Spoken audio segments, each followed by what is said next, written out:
there's no rights. Anybody could do Paid in Full, and I'm going to do Paid in Full. I'm going to do my version.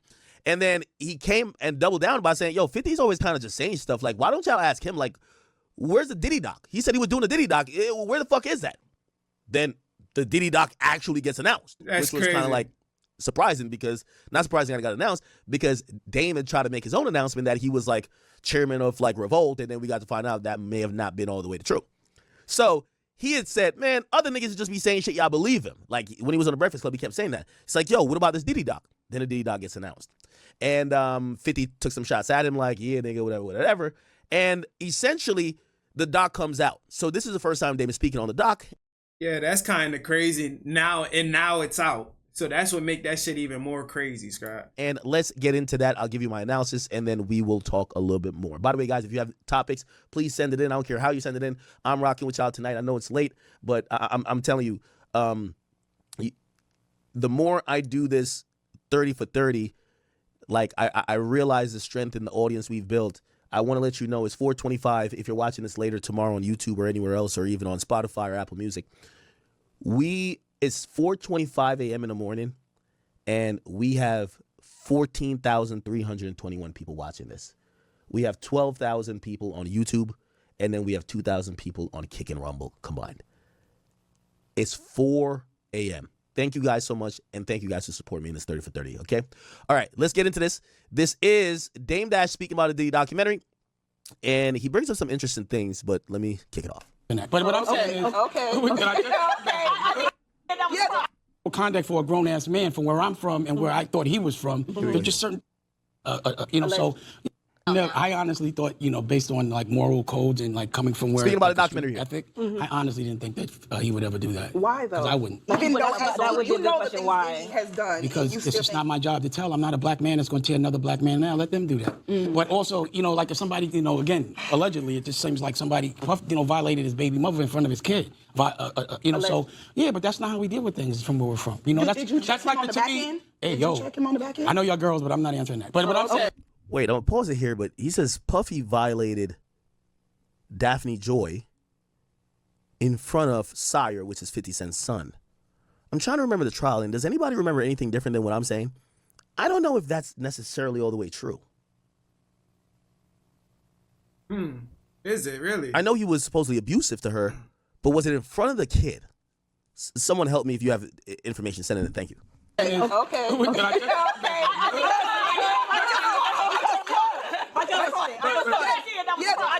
I gotta let me answer my question. So again, you may not understand like a moral conduct for a grown-ass man from where I'm from and where I thought he was from. There's just certain things, and like it's not for us to tear somebody down. So for example, if I'm a criminal and I see somebody doing a crime, I'm not telling. If it might be a violation, like they might be doing some shit that might be like a violation to a kid. See, but that's the thing. 50 takes it too far. That's the thing.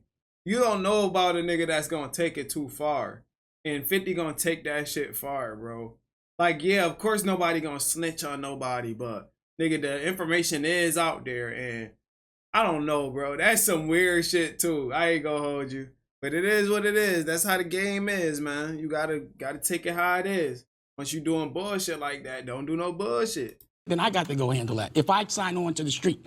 So for me, I'm not gonna do that because that platform is not black owned. I'm never gonna tear a black man down for a white man ever in my life. Also, I know Puff, right? And I don't think that, again, I'm not ever going to check for his moral character. As you see, we never did too much business together. But it would never be me to be the person to deliver that. Let them do it. So probably another person, I would say, go ahead, do that. Maybe someone from, so like example, TMZ called me and was like, yo, we want you to do the interview and this, that, and the third. And I'm like, yo, you think I would ever make money for y'all tearing another black man down, even if that man is wrong? If I'm a black man and I want to do something, I'm going to go tear down a white man. I'm not going to tear down a black man. There's so many injustices that we see other people from other cultures do, but we don't say nothing, and they always send us to tear us down. Are you serious? I would never, ever condone a black man tearing down another black man for a white man. That will never happen. And if listen, and also another thing, just on my moral code, if a man did that to my girl, and I felt like I'm violated, I gotta wear that, or I gotta handle that different. But I'm not making a documentary. I'm gonna go deal with it. But that's just how other people deal with things, and that's how I deal with things. So the question you asked me was why I said that? Because I never in my life would have thought that 50 Cent would make a documentary about another man from our culture just because it seems that the dude might have tampered with his woman. And I just don't that's just not what I thought. But let me just say this. I ain't gonna speak too much on that other man, 50. The only reason why I said something about it is because he talks about me. So that's the only reason why I said something about it. And to me, he's easy work. But the thing about it is, you don't have to deal with this, right? I'm a culture saver. I'm out here fighting for us every day. Every time I argue with somebody, it's not for me, it's for y'all, because I'm good. I'm always trying to open the doors and make sure that everyone in our culture understands the path. They're usually misled to think they're weaker than they are. And I'm the guy that's going to show you that you do not have to be scared of them. You could do it on your own, and you do not have to do it for them. And they always send us to tear us down. And just because he might be a little strong and funny, we're not jacking that. And I don't think anybody should, because morally, that is not where we want to go. And another thing I didn't like about the movie, to say, I ain't even watch it yet, so I can't even state my thoughts on it. But I'm definitely gonna watch it and have my thoughts on it afterwards. at least was a lot of it could have been hearsay. So I've been accused of a lot of things I haven't done. And if there's always, maybe you haven't been hunted in that way. But it is hunt a black man with money season out there. Trust me on that. It's best to be broke or else you're a target. So I think I'm in the best position right now because if you sue me, you ain't getting a motherfucking thing because I ain't got it. Okay.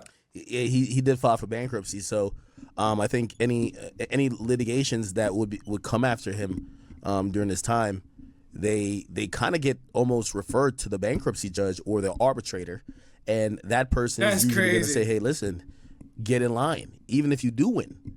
So they usually have like a conversation to say, "Are you wasting the time of the court?" If there is no punitive damage that monetarily could legally be imposed if he's been accepted under chapter 7 or chapter 11 bankruptcy. I think those are the two, right? 7 and 11. Yeah, that's crazy. So that's crazy. But what do y'all think about his thoughts on the documentary and even 50 doing it? What he starts off by saying reminds me of the Cam 60 Minutes interview, where it's like, a serial killer lived next to you. Cameron, when he said, this. We're on 60 Minutes. The type of business I'm in, it would definitely hurt my business. And the way that I was raised, I just don't do that. I was raised differently, not to tell. A lot of people, though, hearing that are going to say that that's not a good thing. The people that say it's not a good thing are most likely the people that don't buy my records. Shout out to Cam. Cam always looked like he about to tell a joke. You can tell Cam was always a funny motherfucker, bro. Like, he was always cracking jokes. This 60 Minutes shit was definitely legendary, Squad. Some people. And the people that buy my records kind of understand where I'm coming from. I have a fan base of 500,000 people, which means every time my album comes out, I sell 500,000 on a good day, on a bad day. On a great day, I sell 2 million records. So basically, the people who would say that isn't a good thing, I don't think those are the same people that buy my album. The people that buy my music will understand why I'm saying what I'm saying. So for you, it's really about business. It's about business, but it's still also a code of ethics. Like I said, I'm raised from where we wasn't raised to tell. You wasn't brought up to say, hey, this guy did that, this guy did that. It's kind of like, not saying go do something bad to the person who did something to you, but it's kind of policing your own community.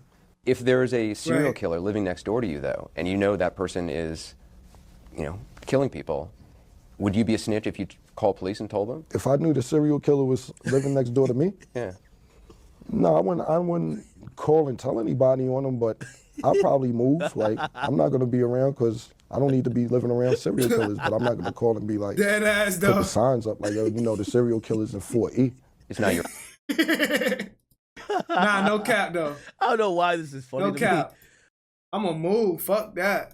But, like, Dame's answer reminds me of that, where he's like, I didn't think he would go and say something. To tear a black man down. But what I'm saying is, like moral codes and like coming from where like a street ethic, I honestly didn't think that he would ever do that. Why though? Because I wouldn't. Now, his thought was, you go handle it yourself. And my whole thing is, I think Dame is capping a little bit. Damn. And when I mean capping, so I get the snitching angle where you're like, well, first of all, I don't get it, to be honest, because the whole serial killer thing is like kind of stupid. why are you protecting? The only point with 50 that I agree with is if someone says, 50, you have been accused of certain stuff, maybe not criminally proven to have done certain stuff, but you've been accused. It's kind of offsetting to anyone that you have similar accusations to the person you're making a documentary on, and you're not coming with proven fact. You're coming with innuendo, and you're coming with narratives, and you're coming with hearsay. Yeah. Someone could do the same to you. Exactly. Now, I don't think it's wrong if he did a documentary that was factually based on, I don't know, let's say Diddy, I don't know, Diddy was convicted of the murder of Tupac Shakur, right? Let's say it was all the proof in the world, he's been convicted, and it's not necessarily conviction, but like, this is more than just hearsay. I don't mind 50 doing a documentary. I think where it comes is a glass house theory, where it says you shouldn't throw stones if you live in a glass house. And shit, 50 has a song, you shouldn't throw stones if you live in a glass house. Come on, some of y'all should know that song. If you should watch your mouth. I agree with that theory, right? I agree with that theory because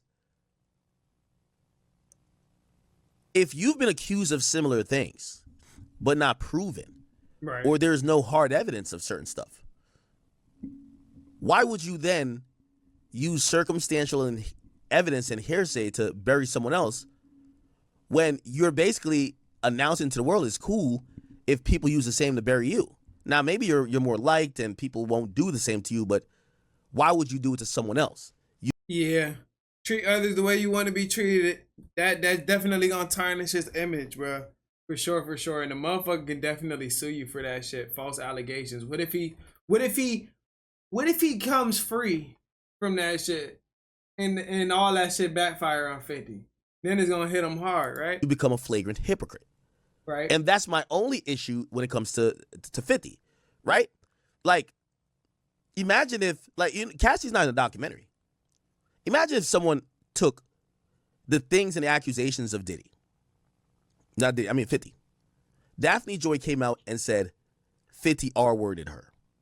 There's also police reports of an alleged beating or a fight. Imagine if they then painted that in a narrative, in a brush of, 50 was just in love but jealous, but he's going through roid rage and he was super jealous and aggressive and he beat her up, blah, blah, blah, blah. Now, yeah, that'd be crazy. That's why, like, sometimes you just gotta mind your own fucking business, bro. Mind your own business, make your own money. You feel me? Once you start attacking people, then shit can backfire on your ass. by the way, I'm making all this up. But they created a documentary and got people to kind of give support and evidence to drum up that narrative. I think he would say that would be foul. I don't think he would be like, oh, that's fair game. And I think that's where my only contention goes. Because if you have similar things, you wouldn't want somebody to drum up false narratives. Now, here's the thing. If the things aren't hearsay or this is like definitive facts or whatever the case is, I got no problem with 50's doing, clearly. But that's the only problem I could ever have with it. He's mentioning some other shit, like some street shit, like, yo, if you're a street dude, you shouldn't do this. And I'm like, I don't know if that's my moral barometer. My moral barometer isn't if you're a street dude, you shouldn't do a documentary on somebody who's, accused of allegedly beating up women. The thing about it is these rappers have a certain image. Would you make a documentary about Diddy? That's the thing. You got to put yourself in other people's shoes. Like, it's not nothing regarding snitching or shit like that. But it's like, come on now. That's like TrapLoreRoss diving into NBA YoungBoy cases and telling them about the murders, but nobody really know about it. You feel me? Now let them do that. But also, like if somebody, again, allegedly, it just seems like somebody, violated his baby mother in front of his kid. So yeah, but that's not how we deal with things from where we're from. That's like the to Yeah, we seen this already. Yeah, this whole situation is crazy though, bro. 50 wildin', and y'all better go check out the Diddy doc for that shit get taken off, man. Y'all have your own opinions on that shit, man. Stay safe out here.